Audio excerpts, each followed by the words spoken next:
হরে কৃষ্ণ, দণ্ডবত প্রণাম। কয়েকদিন আগে ভক্তরা প্রশ্ন করেছে, প্রভু সাধুসঙ্গ সর্বসূত্রে কয় লবমাত্র সাধুসঙ্গ সর্বসিদ্ধি হয়, এত শক্তি, তার কোনো একটা প্রমাণ দেবেন? সাধুসঙ্গ শক্তিটা কি?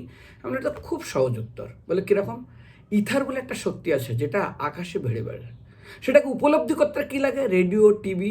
আগে আমরা রেডিও চালাতাম তো ভালো আসতো না, এন্টিনা দিতাম।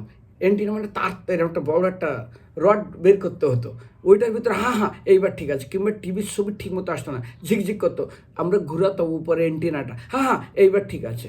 ওটা খালি চোখে দেখা যায় না, এই শক্তিটা, ইথার শক্তিটা, যে রেডিও কিংবা টিভির ছবি, রেডিওর গান, তার জন্য কি হয়? যন্ত্র লাগে।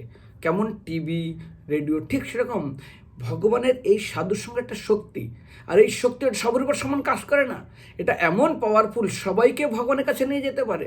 কিন্তু মনে রাখবে, এন্টিনা এবং সবার সমান হতে হবে না। যার যত পাওয়ারফুল সে ততটাই ধরবে। অর্থাৎ আদৌ শ্রদ্ধা, তত সদসঙ্গ, তত ভজনের ক্রিয়া, তত নিষ্ঠা, তত রুচি, তত অনুভূতি, তত ভজন। এইভাবে যে যত পাওয়ারফুল এন্টিনা, ঠিক সে ততটা সেই সাধুসঙ্গের ফল নিতে পারবে।